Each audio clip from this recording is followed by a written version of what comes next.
Beshut Morav Rabotai, avec la permission d'Hachem, je vous souhaite à vous tous une bonne soirée. J'espère que vous avez commencé un bon hiver. La paracha de cette semaine, c'est la paracha de Lech Lecha, c'est la paracha de Abraham Abinu, mais je voudrais faire un lien entre la paracha de cette semaine, qui est la paracha de Lech Lecha. C'est la première paracha qu'elle parle de Abraham Abinu, sa vie, son histoire, et de la paracha précédente, qu'elle est celle de Noah. Alors maintenant, on va essayer de récapituler un peu les choses. Dans la première paracha, après les fêtes, elle parle de Bereshit, la création du monde, et malheureusement, la faute de Adam Arishon, l'histoire de les gens que Dieu a créés, ces gens qui étaient les gens on les appelle Doramaboul, la génération du déluge, ils étaient Dereshaim, et Hachem il a décidé de les détruire, de les effacer. Hachem a pris une décision de faire terme à ces gens-là qu'ils ont décomposé la vie, qu'ils ont décomposé la création du monde. C'est-à-dire que vous savez très bien que le monde, il y a une nature. Un homme il se marie avec une femme. Les animaux entre eux. Vous imaginez que un chien qui va avec un chat qui va avec une souris, il va y avoir un monde de désastre. Décomposer le monde. Il y a une composition. Vous savez très bien que on ne peut pas, dans les voitures, il y a Renault, il y a Peugeot, il y a Rolls-Royce. On ne peut pas imaginer, comment ça s'appelle, le moteur de Rolls-Royce, le mettre dans une petite voiture 4 chevaux, une petite Renault. Ça marche pas. Ça marche pas. Une Renault, c'est une Renault. Une 4 chevaux, c'est une Fiat, c'est une Fiat. Une pomme, c'est une pomme. Une orange, c'est une orange. Une mandarine, c'est une mandarine. On ne peut pas décomposer le monde. Et les gens du déluge, ils ont détruit l'image que Dieu a créée à sa création. Écoutez bien ce que je vais vous dire. C'est quoi? Je me suis posé une question. Quelle est la raison pourquoi on n'a pas le droit de manger Kil'aïm, par exemple, de faire Kil'aïm? Par exemple, le lait et la laine, les mélanger ensemble. Par exemple, labourer la terre avec un cheval et une vache. C'est péché. On ne peut pas mettre, par exemple, même des grains. Un juif, il n'a pas le droit de planter 2 grains ensemble. Par exemple, un grain d'une pomme et un grain d'une orange. Les mettre ensemble et avoir un nouveau fruit. Un non-juif qui le fait, il le fait. Mais un juif, il n'a pas le droit. Ça s'appelle Kil'aïm. On peut pas, et surtout, on peut pas aussi, on peut pas imaginer mettre ensemble des bâtards. Par exemple, un chien avec un chat. Les mettre ensemble pour qu'ils ont un bébé ensemble. On n'a pas le droit. C'est péché. On n'a pas le droit. Alors, c'est ce qu'ils ont fait les gens du déluge. Les gens du déluge, c'est ce qu'ils ont fait. Ils ont mélangé, ils ont détruit l'image de Dieu. Hachem, alors je me suis posé la question, pourquoi c'est interdit? Pourquoi à notre époque on ne peut pas faire? D'ailleurs, une femme mariée, qu'elle va avec quelqu'un qui n'est pas marié, une femme mariée qu'elle va avec quelqu'un, qui est enceinte, c'est péché. Bien sûr qu'elle va avec quelqu'un une femme mariée, elle n'a pas le droit d'aller avec quelqu'un avec un autre homme, c'est péché. Je répète, une femme mariée, elle n'a pas le droit d'aller avec un autre homme, qui est marié ou qui n'est pas marié, c'est péché. Une femme mariée, elle doit rester avec son mari à vie, tant qu'elle est vivante. Elle peut se remarier avec un autre uniquement si elle a un divorce. C'est un divorce religieusement, pas uniquement civil. Il y a beaucoup de femmes, malheureusement, ils ne savent pas. Ils croient se marier, se divorcer civilement, c'est bon, c'est pas bon. Il faut qu'il y ait Comme il y a un mariage religieux, il doit avoir un divorce religieux. Donc s'il n'y a pas un divorce religieux, ça ne marche pas. Et si que Dieu préserve est tombé enceinte, donc il y a un problème pour le bébé, il peut être bâtard. C'est un grand problème. Alors voilà, c'est ce que je voudrais vous dire. Pourquoi bon, le bébé, le pauvre, il est bâtard, c'est pas de sa faute, c'est la faute des parents, mais malheureusement, il y a un problème. Le bébé, il a un problème. Donc le problème qui se pose, quelle est la raison pourquoi on n'a pas le droit de mélanger la nature? Pourquoi on ne peut pas mettre je sais pas, pourquoi on ne peut pas planter deux grains ensemble, deux différents grains? Pourquoi une femme mariée qui va avec un autre, c'est interdit? Et pourquoi on n'a pas le droit de mesurer la laine? C'est quoi la gravité des gens du déluge qu'ils ont mélangé, qu'ils ont mis un chat avec un chien, ils ont mis des insectes entre eux, pas entre eux, un mélange d'insectes. C'est Kribati Shahet Haaretz. Ils ont complètement mélangé le monde. Quelle est la raison? Et il faut savoir une chose, que Akadosh Baruch Hu, lorsqu'il a créé le monde, il a utilisé ses noms avec le mérite des noms d'Hachem. Vous savez, regardez le monde, il tient dans l'air. Si vous voyez, le monde, elle est ronde. La terre, elle est suspendue. Elle est suspendue. Tous les Eretz al-Bilima. Vous voyez, ces millions de galaxies, tous ces astres qu'il y a dans l'univers, levez les yeux vers le ciel et vous voyez quelle beauté, quel monde. Partout il y a des étoiles, des astres. Ils sont suspendus. Suspendus. C'est extraordinaire. Et quoi ils sont suspendus? Bien sûr, il y a des attirances, Hachem. Je ne vais pas rentrer dans la science, dans l'astronomie, mais simplement vous dire, regardez, hein, ce papier-là, est-ce qu'il peut tenir ce papier dans l'air? Il est attiré par la Terre. Alors Akadosh Baruch Hu, il a fait que la Terre, elle est attirée de tous les côtés, alors elle est suspendue, elle tourne autour du Soleil, c'est extraordinaire, c'est inimaginable, inimaginable, inimaginable.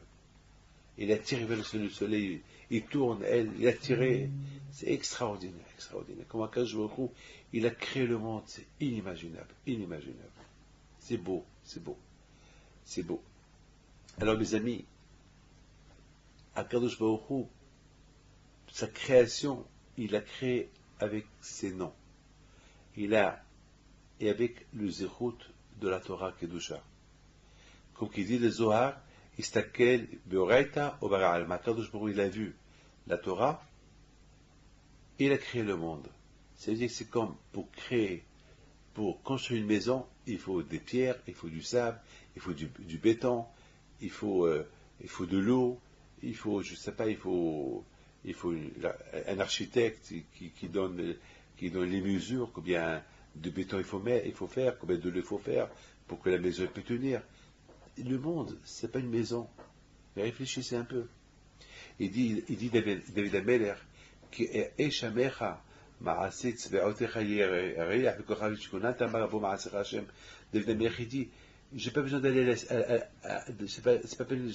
j'ai pas besoin qu'un professeur, il m'apprend comment toi, Hachem, tu es extraordinaire. Il me suffit de voir cette création, ce monde, comment il est beau, comment ce monde-là est suspendu, comment il est fait, pour savoir qu'il y a un créateur. C'est pas possible, parce que ce monde-là, il ne peut pas être comme ça. Comme par exemple, je sais pas moi, comme par exemple, ce rideau-là que vous voyez ici, il n'a pas été fait comme ça sans que le tailleur il aurait cousu, sans qu'il y ait un tissu. Attends, ce livre-là, il n'est pas venu du ciel comme ça, il n'a pas été inventé. Il y a eu quelqu'un qui l'a écrit, il y a eu quelqu'un il y a eu une impression, il y a eu une imprimerie, il y a eu une mise en page. Écoute, moi, je suis pas là comme ça. Je suis pas venu du ciel. Il y a mon père et ma mère qui sont mariés, qu'il y a eu Dieu qui les a aidés, m'a donné une vie, et je suis là. Je suis pas là, je suis pas descendu des planètes. Le monde, comme ils disent, le monde il est venu comme ça. Comment le monde il est venu comme ça? Le monde n'est pas venu comme ça, le monde il a un créateur. Vous savez que Abraham a venu à la Shalom, lorsqu'Abraham a commencé à faire ses recherches, parce que son père était idolâtre. Et un jour il a commencé à réfléchir, c'est pas possible. Quoi, l'idolâtrie? L'idolâtrie, ils appellent ils disaient que le soleil c'est le Dieu. Il y a ceux qui vénéraient la lune, il y a ceux qui vénéraient les étoiles, il y a ceux qui vénéraient l'air, il y a ceux qui vénéraient les arbres. Ils croyaient que l'arbre c'était un Dieu. Abraham a dit c'est pas possible. Un Dieu ne peut pas manger. On va pas un arbre, un Dieu. Mais un arbre, si on ne lui donne pas de l'eau, si on met pas l'eau, si on n'arrose pas l'arbre, il meurt. C'est pas possible. Un Dieu, c'est Dieu, c'est pas possible. Il a commencé à faire des recherches. Il a fait des recherches. Après, elle a fait, c'est pas possible. Une fois, il a cru c'est le soleil, le Dieu. Une fois, il a cru peut-être ils ont raison, c'est la lune, le Dieu. Peut-être après, il a dit peut-être c'est les arbres. Après, c'est pas possible. Non, non, c'est pas possible. Il peut pas avoir 10 dieux, 20 dieux, 30 dieux. Il y a un seul Dieu. Il peut pas avoir 1000 dieux. Chacun vénère un Dieu. C'est pas possible. Il y a une logique, quelque chose qui. Donc, il a fait des recherches. Et à la fin, il a dit il y a un seul Dieu. Il doit y avoir un Dieu qui vénère, qui dirige tout ça. Un Dieu à qui il faut vénérer. Et alors Hachem, il s'est dévoilé à lui. Il dit Abraham, Abraham, je suis là. C'est moi le Créateur.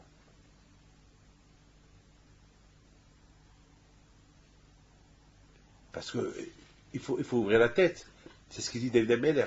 Il suffit de voir le soleil, comment il fonctionne. Il suffit de voir la terre, comment il fonctionne.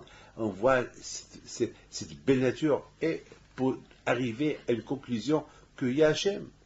Que le monde il n'est pas abandonné. Le monde il n'est pas un monde qui est dirigé par la nature. C'est vrai, il y a une nature qui a été faite, que Dieu a fait, mais c'est Hachem qui conduit la nature. D'ailleurs, on dit que Teba c'est la nature. En hébreu, on dit Teba. Et Teba, si on calcule le mot Teba, c'est les mêmes lettres de Elohim. C'est la guémataria de Elohim. Elohim, c'est le nom de Dieu. Ça veut dire que dans le Teba, dans la nature, il y a Dieu. C'est Dieu qui a créé la nature. La nature n'est pas venue comme ça. Ce qu'ils disent, comment ça s'appelle, la théorie de Darwin.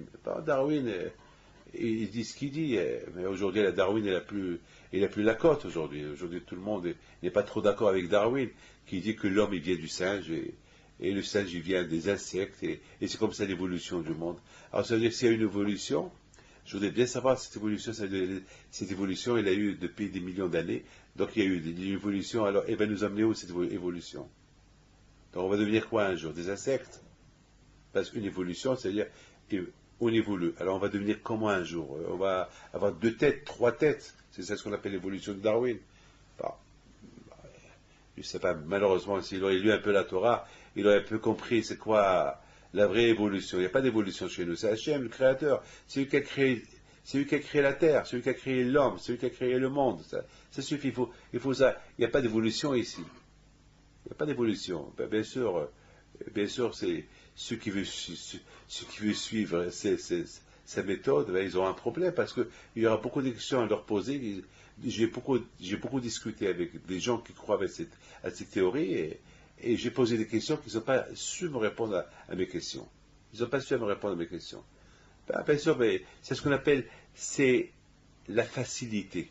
Parce qu'il faut se casser la tête. La Torah, c'est un cassement de tête, la Torah. La Torah, tu te casses la tête, tu comprends bien. Pour être riche, il faut se casser la tête. Gagner au loto, c'est la facilité. Être riche, c'est la facilité. Sans chercher et dire c'est l'évolution qui a créé le monde était zéro et le monde il s'est fait tout seul il y a quelques centaines de millions d'années, c'est ce qu'on appelle la facilité. Mais c'est pas vrai, c'est pas ça. Il faut se casser la tête pour arriver à une peinture et c'est pas fait toute seule. Et il y a toujours un début d'où il est venu ça. Darwin, qui me répond à ma question. Le départ du Big Bang, donc eux ils expliquent qu'il y a une évolution, mais c'est le début de cette évolution. Il a commencé comment? Avec quelque chose. Il faut qu'il y ait quelque chose. Alors ce quelque chose-là, qui l'a créé? Qui a créé ce quelque chose-là? Donc il y a un Dieu. À la fin, on est obligé d'arriver qu'il y a un Dieu qui a créé ça et de ça, tout s'est fait. Et c'est ce qu'on appelle l'évolution. Oui, je crois à l'évolution si on dit il y a Dieu. C'est Dieu qui a créé l'évolution. C'est Dieu qui a créé une chose et cette chose-là, elle a commencé à se faire. Et quelque chose, il disait à cette chose, fais-toi. Et quelque chose, il a commencé mais les choses ne se sont pas faites comme ça. C'est pas d'un insecte, ils sont venus d'autres insectes et d'autres insectes, et jusqu'à qu'il y ait eu toutes sortes d'animaux d'un seul insecte. Non. Non, chaque insecte, Hachem l'a créé séparément. Le lion séparément. La lionne séparément. Et chaque animal séparément. Chaque chose a été séparément. Chaque chose, Hachem, il s'est investi avec ses noms à la création de chaque chose que vous voyez aujourd'hui. Et c'est la raison pourquoi on n'a pas le droit d'exterminer, d'effacer la création, de mélanger ce que Hachem a créé. Hachem a créé une mouche et une moustique. On ne va pas les mettre ensemble. Hachem, on ne va pas les mettre ensemble. Si les mettre ensemble, c'est quelque chose que Akadosh Baruch Hu n'a pas demandé. Akadosh Baruch Hu, il a créé chaque chose individuellement. D'ailleurs, même l'homme, Akadosh Baruch Hu, vers la fin, il a créé individuellement. Pour ne pas qu'on arrive à dire que l'homme aussi, il a été créé comme les animaux. Non. L'homme, Akadosh Baruch Hu, puisque l'homme, c'est lui le plus important de la création, alors Dieu a créé l'homme tout seul. L'homme tout seul. Une fois qu'il a tout créé, alors là, Akadosh Baruch Hu s'occupe à créer l'homme. Et l'histoire de l'homme, elle a commencé dans la Torah. L'homme a été créé tout seul. Adam seul, après, il a séparé Hava de Adam. Donc maintenant, on comprend pourquoi c'est la Torah, elle précise que les gens du déluge, les gens de l'époque, ces gens de l'époque, lorsqu'ils ont commencé à mélanger la création de Dieu, qui s'écrit Vatishahet Haaretz, Vatim Malay Haaretz Hamas. C'est quoi Vatishahet? Ça veut dire que la terre est devenue une terre complètement méconnaissable. On ne la reconnaît plus. On ne reconnaît plus la mouche. Parce que maintenant on voit une mouche qui est mélangée avec des abeilles. C'est un mélange d'abeilles, mouches, je ne sais pas, toutes sortes d'insectes. C'est la folie. Ils ont voulu mélanger, ils ont voulu effacer la nature que Dieu a créée. Dieu a mis son tampon dans la nature. Dieu a mis son tampon dans chaque chose qu'il a créée. Eux, ils ont voulu effacer le tampon de Dieu. Ce tampon-là, ils ont voulu l'effacer. C'est ça le problème. Ils ont voulu et les hommes aussi, ils ont commencé à effacer les hommes. Et les hommes, ils ont commencé à aller des animaux. Et je sais pas, la vie, ils ont voulu changer cette vie que Dieu a créée au départ. Parce que la Torah, parce que Hachem, la Torah et ses noms, c'est une seule chose. Parce que Hakadosh Baruch Hu, il se manifeste à travers sa Torah, à travers ses noms. Parce qu'on n'a aucune notion de Hakadosh Baruch Hu lui-même. Lui-même, il est au-delà de nous. Alors on dit Baruch Ata Hashem, Bili Shlatu Hashem, c'est le nom de Hakadosh Baruch Hu. On bénit le nom de Hakadosh Baruch Hu. Le nom qui représente Hakadosh Baruch Hu. La Torah qui représente les noms de Hakadosh Baruch Hu. Les fêtes que nous avons, ça s'appelle El Moradé Hashem. Les fêtes que Hashem il a mis son tampon dans ces fêtes-là. Ces fêtes qu'ils ont le tampon d'Hachem, que Hachem il a sanctifié. Alors ça, ces gens-là de déluge, ils ont voulu effacer cette nature qu'elle est le tampon de Dieu. Et c'est la raison pourquoi Kachriel a décidé d'exterminer ces gens-là. Exterminer aussi tout ce qu'ils ont créé. Et redémarrer encore une fois avec les animaux que Dieu a créés, ceux qui restent. Et ça c'est un grand travail. Bien sûr, Akadosh Baruch Hu, le Hachem il a dit à Noah, rassemble tous les animaux dans la Teva, dans le bateau que tu as créé. Noah le pauvre, il ne sait pas quels sont les animaux qui sont naturels, les animaux qui ont le tampon de Dieu, qui ne sont pas un mélange d'animaux, ou les animaux qui ont été mélangés que on ne sait pas si c'est vrai ou pas. Alors c'est pour ça que je vais dire à Noah, toi que tu construis la Teva, et moi je vais t'envoyer deux animaux de chaque espèce. Ceux qui ont gardé mon tampon, ceux qui ont gardé la nature de, de, de mon nom que j'ai inculqué, ancré en eux. Parce que il a ancré son nom dans chaque chose qu'il a créée. Chaque chose que vous voyez, il y a le nom de Akash, il y a le tampon de Dieu. Il y a le tampon. Un homme qui est vivant, il y a le tampon de Akash. Même que l'homme, une fois qu'il est mort, il reste toujours son tampon. Il reste toujours le tampon de Dieu. C'est pour ça, lorsque quelqu'un meurt, on ne le jette pas, on ne le brûle pas, on l'enterre avec kavod, avec dignité. On le lave, on le parfume, et on ne le brusque pas, on ne le jette pas. C'est ce qu'on appelle kavod hamet. Même on arrête d'étudier la Torah pour enterrer quelqu'un. Si on est en train d'étudier la Torah en entendant quelqu'un qui est mort, on ferme le livre, on va à l'enterrement. Parce que c'est important. Parce que c'est ce monsieur-là, il avait l'image de Dieu. Et l'image de Dieu, c'est très, très, très important. L'image de Dieu, l'image de Dieu, elle fonctionne dans l'homme tant qu'il est vivant et même lorsqu'il est mort. Donc on comprend très bien l'image de Dieu, Fatishahet Haaretz. Ces gens du déluge, ils ont détruit l'image de Dieu, qu'elle était dans les animaux, qu'elle était sur la terre, qu'elle était partout, sauf le poisson. Le poisson seul, il n'a pas été anéanti de la mer. Parce que le poisson, ils n'ont pas réussi ils n'ont pas réussi à changer son image. Donc le poisson, il est resté. Tous les animaux du monde ont été tués, sauf ceux qui étaient dans la Teva, dans le bateau avec Noah, ceux que Hachem a pensé qu'eux, ils n'ont pas fauté, eux ils sont rentrés dans la Teva, c'est pas fauté, qu'ils n'ont pas été, que leur aspect n'a pas changé, que les gens de l'époque n'ont pas changé leur aspect. Eux ils ont été détruits, mais pas ceux qui étaient dans la mer. Tous les baleines, les requins, le merlan, les lassoles, les crevettes, tout ce qui est cachère, tous les fruits de mer qui ne sont pas cachères, ceux-là, ils n'ont pas été infectés. Pourquoi? Parce qu'ils n'ont pas parce que les gens de l'époque, ils ne se sont pas occupés, ils ne savaient pas nager. Donc ils ne savaient pas, peut-être ils n'approchaient pas l'eau. Donc c'est la raison pourquoi ils ont uniquement changé la nature, l'aspect de tous les animaux qui étaient sur la terre. Maintenant qu'on prend les dinosaures, tout ça, on ne les voit plus aujourd'hui. Tout ça, ça a été anéanti au déluge. Tout ça, ça a été anéanti, tous ces grands trucs-là. Bien sûr, aujourd'hui, il y a beaucoup de problèmes aujourd'hui. Ils disent qu'il y a des animaux qui découvrent, des dinosaures qui ont 80 millions, qui sont morts il y a 80 millions.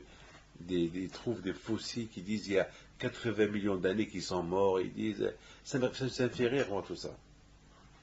Vous savez pourquoi ça me fait rire? Parce que nous, on a notre calcul. Le monde, il n'existe pas plus de 5770. Ça fait rire, hein? Lorsqu'on est à l'école, et nos enfants à l'école, on leur apprend, voilà, on a découvert des dinosaures qui ont 40 millions d'années ou 100 millions d'années, etc., etc. Mais bon, moi, je suis quelqu'un qui est impressionné, je suis fasciné des dinosaures, tous ces bêtes-là, ces animaux monstres qu'il y avait à l'époque. Mais sachez que tous ces animaux, ils n'ont pas existé des millions d'années comme qu'ils disent. Pour nous, ces animaux, ils n'ont pas plus, ils ont été tous anéantis à l'époque du déluge, avec l'eau chaude. Bah, vous allez me dire, alors comment on a vu avec le carbone 14, on a vu qu'il y a eu des recherches et ils les ont analysées, etc. C'est vrai, c'est vrai. Mais il faut savoir une chose. On a un problème avec un monde de science qui ne croit pas en Dieu. On a un problème avec un monde de scientifiques qui ne croient pas à la Bible. S'ils croient à la Bible, qu'ils font eux-mêmes des recherches. Ils vont prendre, par exemple, je leur donne un conseil, qu'ils prennent, par exemple, un poulet. Et ce poulet-là, ils vont le faire bouillir pendant un an dans l'eau chaude, très très chaude, mais dans l'eau avec du sable et tout. Pendant 40 jours. Pendant 40 jours. Et après 40 jours, ce poulet-là, il va rester dans l'eau pendant un an. Et après, il va être enterré pendant 4, 5, 6 ans. Lorsqu'on va l'analyser, même le carbone 14, il ne va plus fonctionner sur lui. Parce que ça va défausser. On va dire qu'il a 40 millions d'années même. N'oublie pas que tous ces animaux, ces dinosaures, ils sont tous morts à l'époque du déluge. Tous ces grands animaux, ils sont tous morts à l'époque du déluge. Ils sont tous morts à l'époque du déluge pendant 40 jours dans l'eau bouillante. Parce que la pluie, c'était de l'eau bouillante. La Teva, c'était un miracle. Le bateau n'a pas été infecté. Parce que le bon Dieu, il a protégé la Teva, qu'il ne brûle pas. En plus, il y avait un grand miracle. Sur la Teva, il y avait une étanchéité du goudron sur la Teva. Avec l'eau chaude qui est tombée, ce goudron, il devait fondre. Il y avait un miracle, il n'a pas fondu. Il faut croire à ça. Ben, bien sûr, si on ne croit pas à ça, alors on va défausser toute la Torah. Le juif, il a la foi en Dieu et la foi dans la Torah. Ce que la Torah est dit, ben, on croit à la Torah. C'est tout. La Torah, c'est ce qu'il dit. Ben, c'est ça l'amour, c'est ça la foi. C'est ça la foi. Bien sûr, si on n'a pas la foi, ben, on va tout mettre de côté. Écoutez, le peuple juif, il existe depuis quelques milliers d'années, avec tous les choix qu'il y a eu. On existe encore. On croit qu'on est des centaines de millions. On est combien? Mais pas 4, 5, 6 millions. 10, je sais pas, 11 millions, 13 millions. Ou 100, c'est tout. Toujours il y a. Bon, Hachem, grâce à Dieu. Grâce à Dieu. Et on a la Torah avec nous. Même chez les Juifs, c'est pas tout le monde qui croit à la Torah. Donc, prenez de tous ces Juifs combien ils croient à la Torah, il y a que quelques millions, c'est tout. C'est pas tout le monde qui croit, malheureusement. Et il y a ceux qui. La Torah. Est-ce tout le monde qui respecte les 613 mitzvot? Non. Alors, c'est vrai, on est 13 millions de Juifs, mais c'est pas tout le monde qui respecte la Torah. Il y a ceux qui respectent le mitzvah, il y a un Juif qui m'a dit avant-hier, tout mon judaïsme, il est basé sur la Brit Mila. Je sais que je mange pas du kasher, je fais rien du tout, mais mes enfants, ils font la Brit Mila. J'ai fait la Brit Mila à mes enfants. C'est ça, pour moi, c'est ça le judaïsme. La Brit Mila, la circoncision. Il y a ceux que tout le judaïsme, il est basé sur eux, la bar mitzvah qui fait à son fils. Chacun, comme il voit son judaïsme. Mais le judaïsme, c'est respecter toute la Torah. C'est le judaïsme. Bon, je ne suis pas là pour forcer les juifs à faire tout.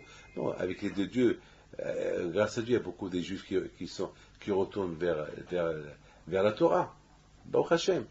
Mais il faut savoir une chose, que lorsqu'il y a eu le déluge, pendant 40 jours, le monde a brûlé.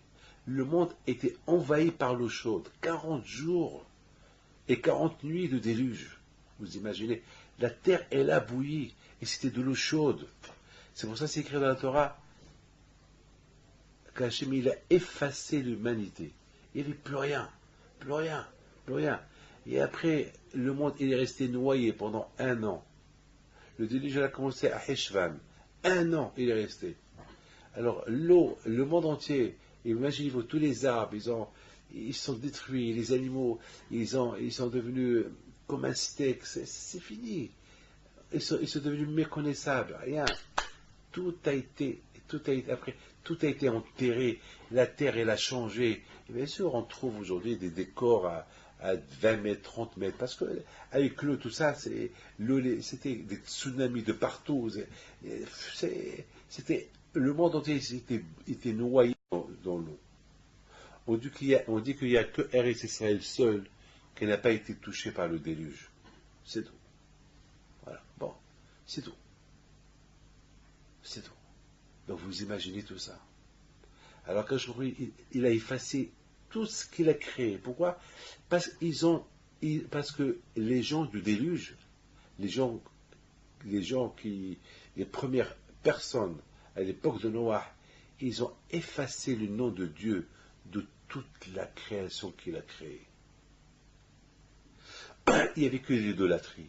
Même les gens chacun volait la femme de l'autre. Il n'y avait que des bâtards. Chacun il allait avec les autres. Chacun il avait des relations avec des femmes mariées. C'était terrible. Donc le monde, il ne pouvait plus fonctionner. Le monde ne pouvait plus fonctionner. Donc maintenant on comprend très très bien pourquoi Hachem il voulu refaire le monde avec Noah et les animaux qui sont restés avec la Théba et sa famille.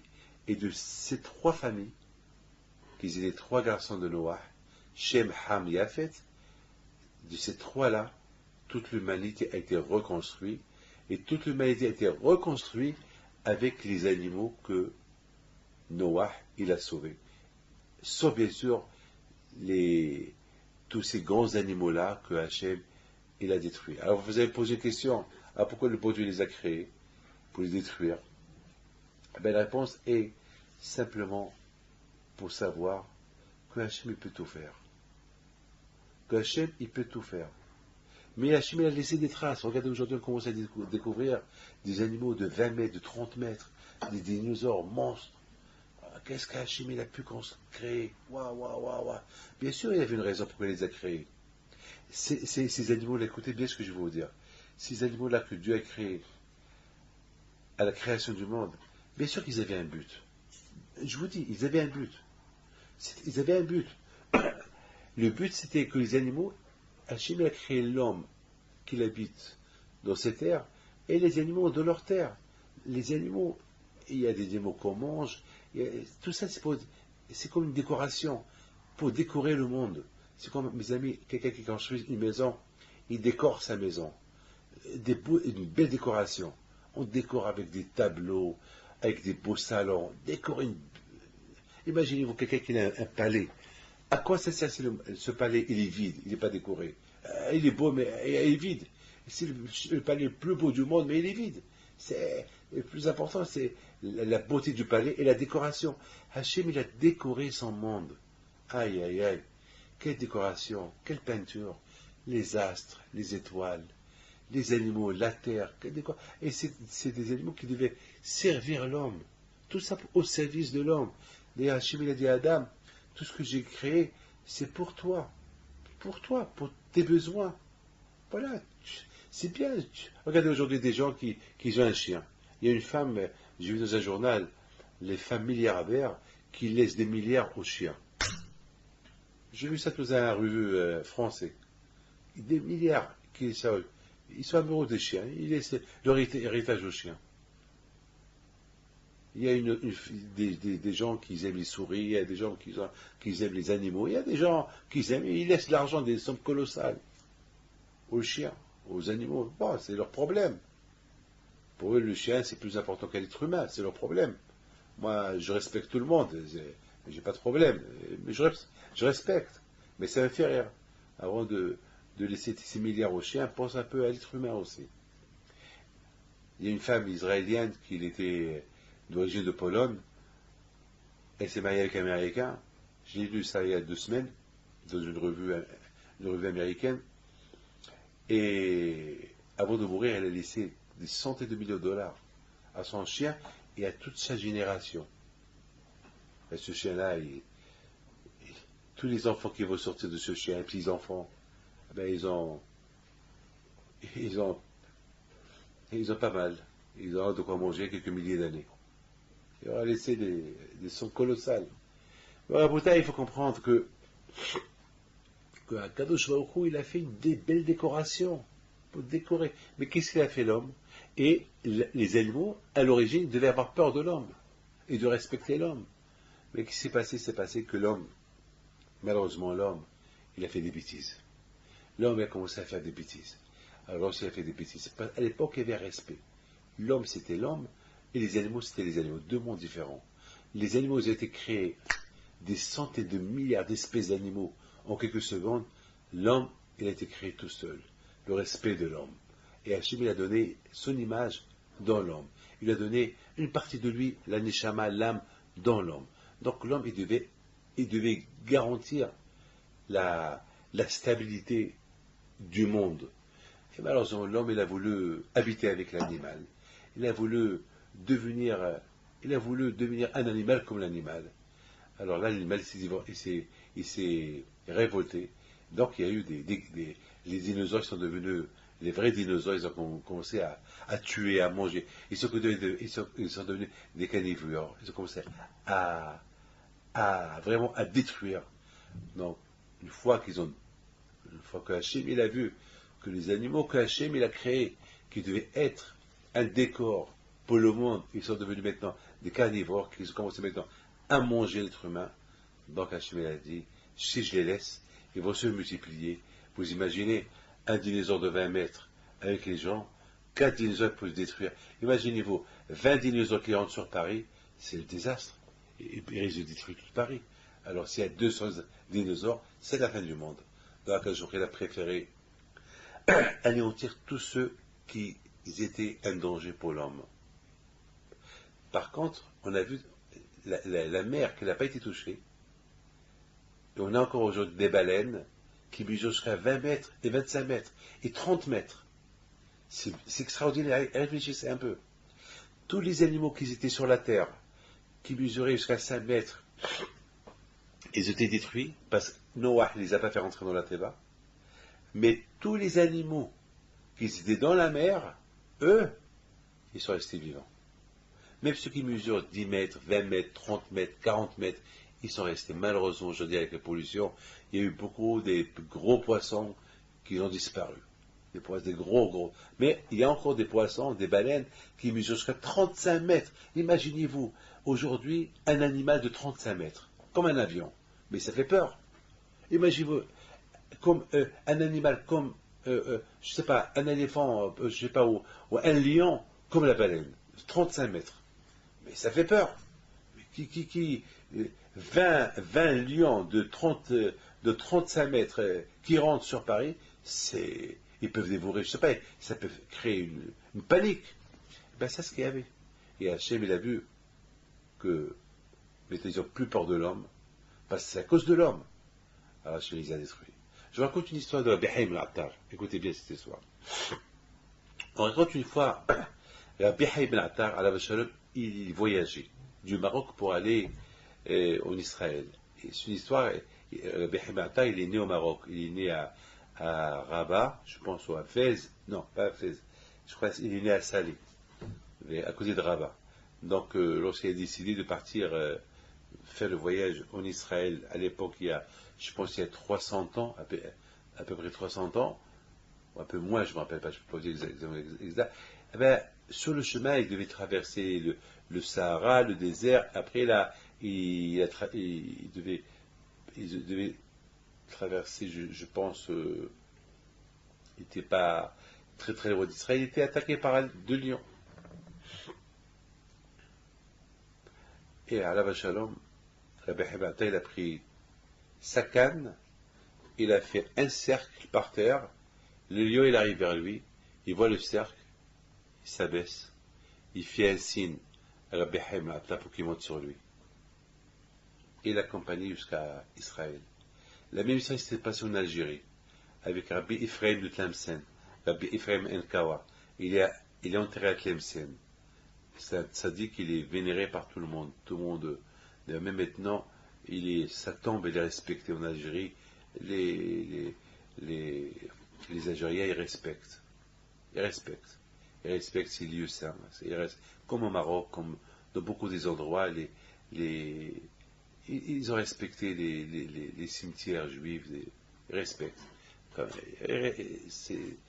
Il y a une femme, une Algérienne qui habite à côté de Tlemcen, et une fois elle m'avait dit que les Juifs, elle se rappelle, les Juifs qui allaient pèleriner à Bethléem et Tlemcen, et qu'elle-même, beaucoup des fois, parce qu'elle n'habite pas loin de Tlemcen, elle voit des Juifs qui arrivent jusqu'à maintenant en Algérie, ils vont pèleriner, il y a un gardien qui surveille, et voilà, c'est un respect total. Donc, mes amis, il y a sur Bethléem et Tlemcen, je ne sais pas si vous avez vu, il y a une fameuse photo de lui qui est très connue, un tzaddik avec une barbe sur un lion. Eh bien, on raconte que Bethléem et Tlemcen, lorsqu'il est venu d'Israël, il y a, je sais pas, il y a 500, 600 ans, il devait ramasser de l'argent pour les pauvres d'Israël, et il a fait la Tunisie, le Maroc, et maintenant, après, il devait repasser par l'Algérie, je ne sais pas si c'était à l'aller ou le retour, pour retourner en Israël avec l'argent qu'il a ramassé. Et puis le Shabbat est arrivé, donc ceux qui l'accompagnaient, ils ont continué un peu. Lui, il a fait son Shabbat à l'endroit où il s'est arrêté, et au milieu de la nuit, il entend un lion qui arrive vers lui, il s'assoit à côté de lui. Il ne bouge pas. Après Shabbat, Ephraim Shalom, il a compris que le lion il faisait un geste qui monte sur lui. Il est monté sur lui et il l'a accompagné à Tlemcen. Et il est resté à Tlemcen, il est mort à Tlemcen, et il a été enterré à Tlemcen. Pour vous dire, voilà les tzadikim, ils n'ont pas peur. Les vrais tzadikim, ils n'ont pas peur des animaux. Les vrais tzadikim, comme Daniel, le prophète, que le roi de Perse, il a jeté au lion. Et les lions n'ont pas touché. Ils étaient affamés, ils étaient 12 lions, affamés. Ils n'ont pas touché. Parce que l'animal, Hachem, il a créé l'animal pour qu'il ait peur de l'homme. Pour qu'il ait peur de l'homme. C'est pas à l'homme d'avoir peur de l'animal. Parce que l'homme, Hachem, il a mis un tampon qui est le nom de Dieu dans l'homme. Donc, a priori, l'homme, il n'a pas à avoir un homme qui a célébré, un homme qui a l'image de Dieu, il n'a pas à avoir peur d'un animal. Il n'a pas à avoir peur. Et s'il a peur d'un animal, c'est qu'il a des fautes en lui. Parce que c'est l'animal qui devait avoir peur de lui, pas l'homme qui doit avoir peur de l'homme. Je connais plein d'histoires des tzadikim qu'ils n'avaient pas peur des animaux. Ils n'avaient pas peur. Ils n'avaient pas peur. D'ailleurs, Caïn, c'était le premier homme qui a eu peur des animaux, lorsqu'il a tué Hével. Alors quand je vois où il a mis le nom, une lettre sur son front, pour que les animaux ne puissent pas le toucher. Lorsque les animaux voyaient, ça dit que c'est la faute, tu fautes. Alors les animaux, ils ont plus. Tu représentes un danger pour les animaux. Mais lorsque tu ne fautes pas, lorsque tu es dans la Torah, tu ne représentes pas un danger pour les animaux. Tu es l'homme, tu es un homme. Alors c'est les animaux qui ont peur de toi. Mais lorsqu'on faute, alors on change d'aspect. On perd l'image de Dieu. Et lorsqu'on perd l'image de Dieu, alors on devient comme un danger pour les animaux. Donc l'animal, il veut se défendre. Donc vous comprenez bien que, quand il a vu que maintenant que la faute elle est venue, que malheureusement les idées du déluge, des jours du déluge, même qu'ils ont été anéantis, même qu'ils ont été effacés, ils sont plus là, mais leur idée, elle est restée. Malheureusement, lorsque les idées, comme Amalek, Amalek il n'y a plus aujourd'hui, les Romains, les Grecs de l'époque, les Romains de l'époque, vous savez, ils sont plus là, mais les idées, il y a toujours ce qu'on appelle l'évolution des idées, ils restent. Ah ouais, ce que l'homme, il crée, il y a l'évolution de ce que l'homme, il crée. Les idées que l'homme, il fait, ces idées-là, ils peuvent être évoluées, ils peuvent être pire ou bien. Lorsque quelqu'un, il a une sale idée, elle peut s'évoluer être plus sale que sale. Et 1000 fois plus sale. C'est ça, l'évolution. L'évolution des idées. Mais il n'y a pas eu, on ne peut pas dire l'évolution qui est venue de rien. Ça n'existe pas. Il y a quelque chose, par exemple, il faut savoir, une tâche. Si on met une tâche sur, par exemple,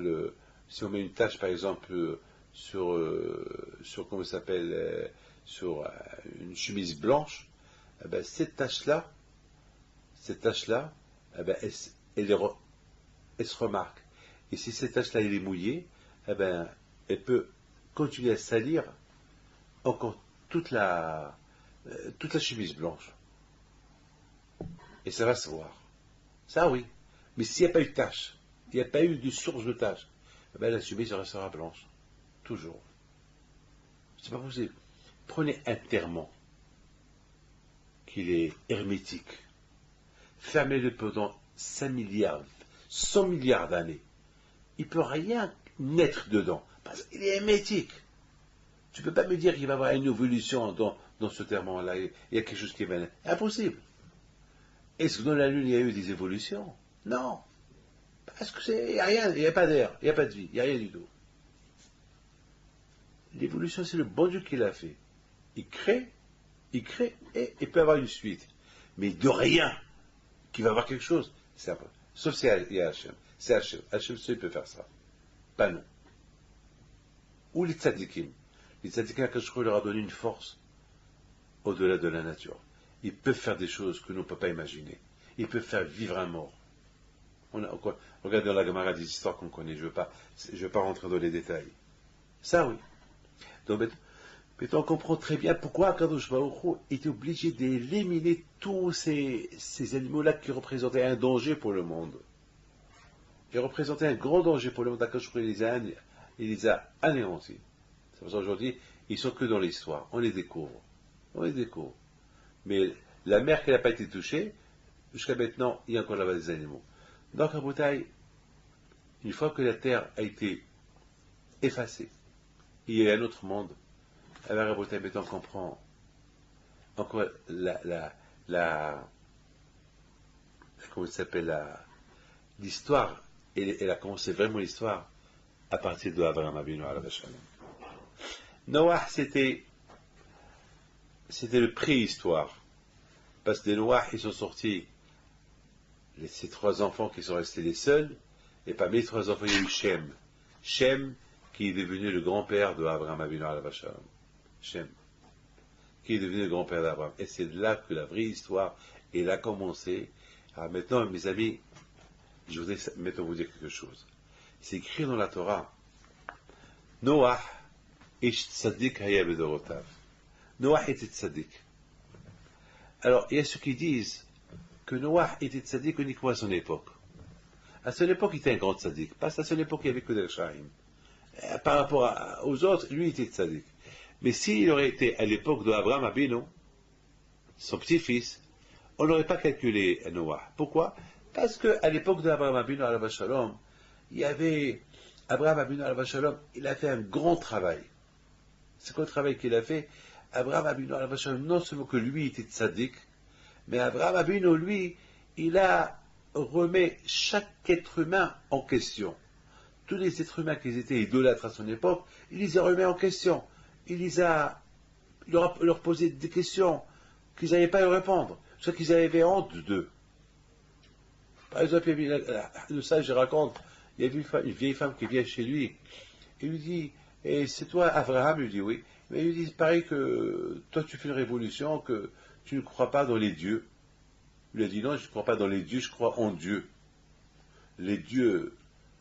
Il a dit, mais quand même, les dieux représentent Dieu.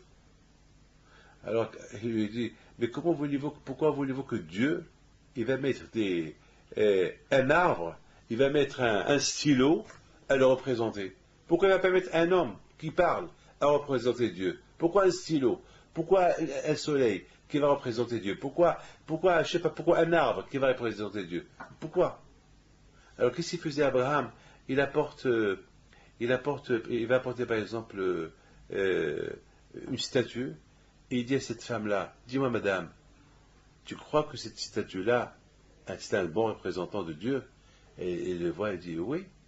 Il dit, mais regarde, il parle pas, il voit pas, il bouge pas, mais regarde bien, mais ouvre ta tête, mais réfléchis, ne sois pas bête, attends, tu es pas folle, mais regarde. Et regarde, et commence à rigoler. Il faut le faire, hein. Il rigole. C'est vrai, tu as raison. Alors qu'est-ce qu'il faut faire? Il y a Dieu, directement. Pourquoi tu as, par exemple, quelqu'un qui a un roi, par exemple, un roi qui donne, qui fait un appel, il dit, celui qui veut venir chez moi, demander n'importe quoi, qui vient chez moi, et sans rendez-vous, sans rien, et je lui donne ce qu'il veut. Il faut vraiment être bête pour envoyer un chien, ou un chat, ou une souris. Va chez le roi, dis-lui qu'il me donne. Mais tu es fou, mais va-toi. Mais ça va énerver le roi que tu envoies un chien. Ça va énerver le roi que tu envoies un chat. Mais viens-toi. Cet appel d'offre, ce que le roi il veut offrir, il veut l'offrir à l'homme. Et le contraire, Le fait que tu envoies un chien, ça va l'énerver, ça veut dire que c'est- le but du roi, s'il veut s'approcher à l'homme, c'est pour ça qu'il veut lui offrir des cadeaux. C'est pas s'approcher aux animaux. Et toi, tu lui vois un animal, toi, c'est ça. Prier à Hachem. Il ne faut pas prier des, par des, par des, par exemple, un intermédiaire. Et c'est ça la force d'Abraham Avinu. Maintenant, on va essayer de comprendre. On dit qu'à l'époque de Noah, la Torah dit que c'était un grand tzaddik, un super tzaddik. Mais s'il était à l'époque d'Abraham, on ne l'aurait pas calculé. On n'aurait pas calculé. Parce qu'à l'époque d'Abraham, Abraham était un grand tzaddik, il a fait, alors que Noah, il n'a rien fait. Alors maintenant, tout le monde pose la question, mais quand même, Noah était un grand tzaddik. La Torah dit que Noah était tzaddik. Et en plus, Noah, c'était le seul qui a été sauvé du, du déluge. Il y a eu des miracles. Pendant un an, il n'a pas dormi. On pouvait, mais imaginez, pendant un an, il donnait à manger aux animaux qui étaient dans la Théba. Il y a des animaux qui, chacun a son heure. Il était là pour leur donner à manger.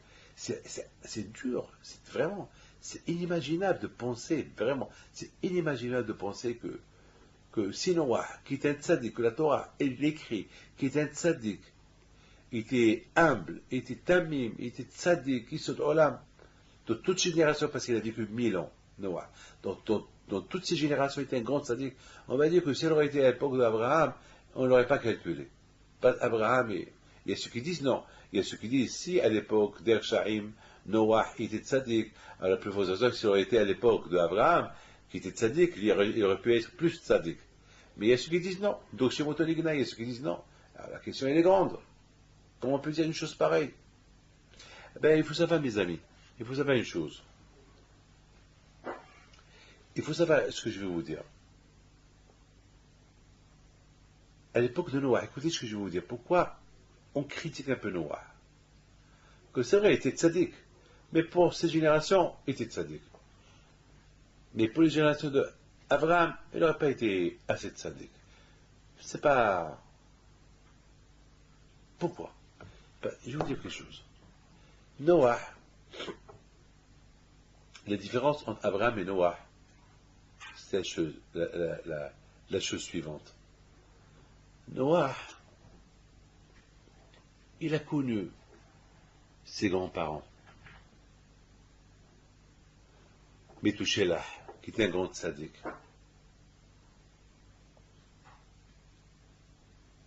Noah lui-même était tzaddik. Pourquoi Noah était tzaddik? Parce qu'il avait de qui apprendre à être tzaddik. Si la Torah dit que Noah était tzaddik, c'est qu'il était tzaddik.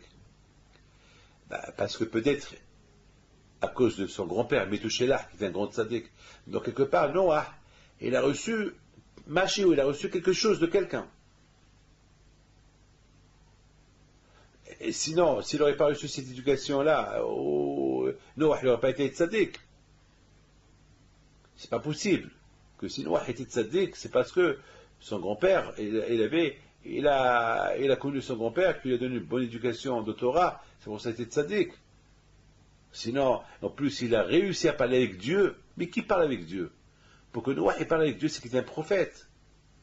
Il était Rishamaïm, il avait la crainte de Dieu. Sinon, comment voulez-vous qu'il parle avec Hachem? Qui peut parler avec Dieu? Pour parler avec Dieu, il faut être un grand tzaddik. C'est pas personne qui peut. On peut pas parler avec Dieu comme ça.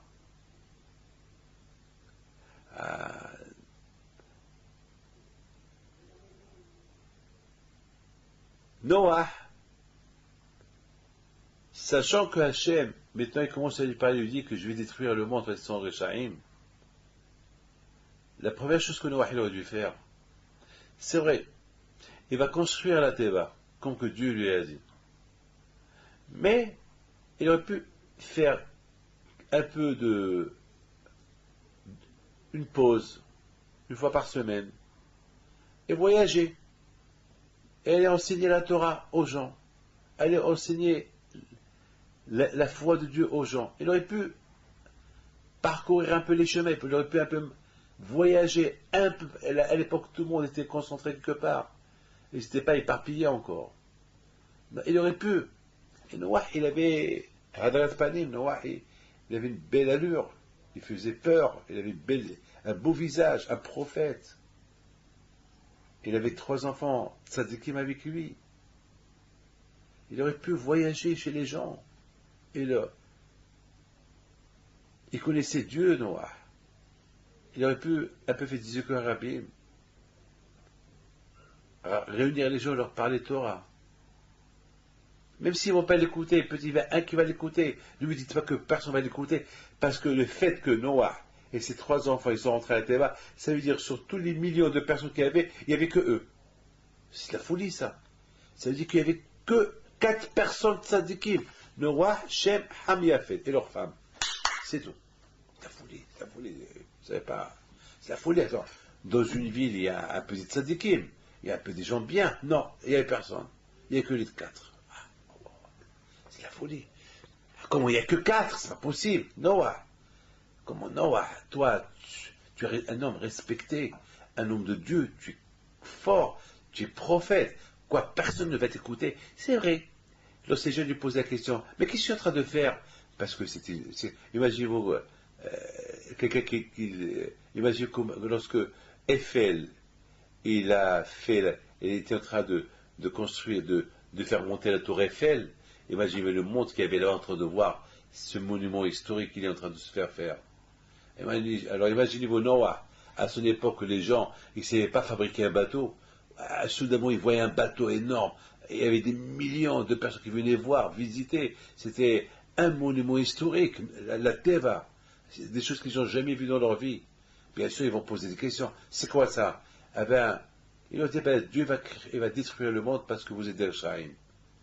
Alors, non, c'est pas comme ça qu'il fallait qu'il leur dise. Peut-être, il fallait, puisqu'ils sont tous là, il fallait qu'il leur parle un peu plus. Bon, n'oubliez pas une chose, que on appelle le déluge Noah, le déluge de Noah. Quelque part, Hachamim, il critique un peu Noah, parce qu'il aurait pu parler, il aurait pu faire quelque chose, il aurait pu quand même. Attends, les gens, 100% les gens, ils venaient voir ce monument historique. C'est une teva monstre. À l'époque de Noah, il n'y avait que des huttes, il n'y avait que des petites maisons, c'est tout ce qu'il y avait. Et soudain, on voit un bateau énorme, monstre, sur 3 étages, Olam, c'est pas possible. Quelque chose de phénoménal, c'est quelque chose qu'on ne peut pas imaginer. C'est quoi ça? Et il aurait pu bien rigoler de lui. Pourquoi rigoler? Parce qu'il n'a pas su leur parler. Il n'a pas su leur parler. Lui, qui n'avait pas besoin de découvrir Dieu, lui, il connaissait déjà Dieu depuis qu'il suçait son pouce. N'oublie pas que Noah, il avait des doigts. À l'époque, les gens, ils n'avaient pas leurs doigts, eux, ils étaient collés, d'après Haramim. Lui, il suçait encore son pouce. Il avait des doigts. Lui, déjà, les gens, ils venaient voir, et c'était lui le premier fabricant des outils, c'était Noah. Il a commencé à fabriquer des outils. D'ailleurs, le monde, il le respectait parce qu'à l'époque, ils labouraient la terre avec leurs mains. Et vient Noah, il leur a inventé des outils. Allez, arrêtez c'est pas avec les mains, voilà les outils. Déjà, Noah, il avait un brevet. Déjà, il était reconnu. Tout le monde le connaissait. Alors, il est intelligent, il est respecté. Alors, donne-le, puis tu es respecté. Et en plus, il pouvait encore, à savoir qu'est-ce qu'il leur a inventé. Je ne sais pas qu'il leur a inventé. Il a dû leur inventer plein de choses. Alors là, avec déjà le fait qu'il a fait cette débat, ça prouve qu'il était hacham, ça prouve qu'il était intelligent. La tour Eiffel, celui qui l'a construit, Eiffel, s'il n'était pas intelligent, il ne peut pas faire la tour Eiffel. Donc, tout le monde, jusqu'à maintenant, on parle de lui. Regarde tous ces monuments historiques que nous avons aujourd'hui dans le monde. Jusqu'à maintenant, on parle d'eux parce qu'ils sont là, on voit. Ça prouve que, regardez les pyramides, comment ils sont, regardez les Habdi, comment il s'appelle le côté le Maravi, il y a là-bas des pierres qui pèsent des dizaines de tonnes. Comment ils les ont apportées, on ne sait pas. Jusqu'au mur, on ne sait pas. Donc, quelque part, Noah, il aurait pu un peu éduquer sa génération, mais il n'a rien fait. Selon les forces qu'il avait, il aurait pu faire, mais il n'a rien fait. Alors on l'accuse, il est accusé. On l'accuse. C'est pas bien ce que tu as fait, Noah. Mais à l'époque d'Abraham, Abraham, que lui, seul il a découvert Dieu. il n'avait personne pour l'aider à découvrir Dieu, parce que son père était idolâtre. Abraham, il a vu que son père idolâtre. Il a vu toute sa génération des idolâtres. Il a vu que Haran, tous les gens, c'était Haramin, ils étaient Dershaim. C'est tout ce qu'il a connu, tous Dershaim. Et Abraham, seul, a commencé à faire des recherches. Il a découvert Dieu. Alors, Abraham, il a lancé,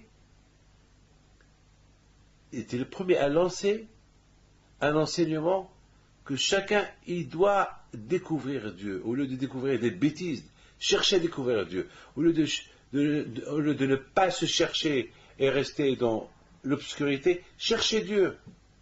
Donc, il n'y a que Hachem. Alors on dit que si Noah, il était à l'époque d'Abraham, eh ben on ne l'aurait pas calculé.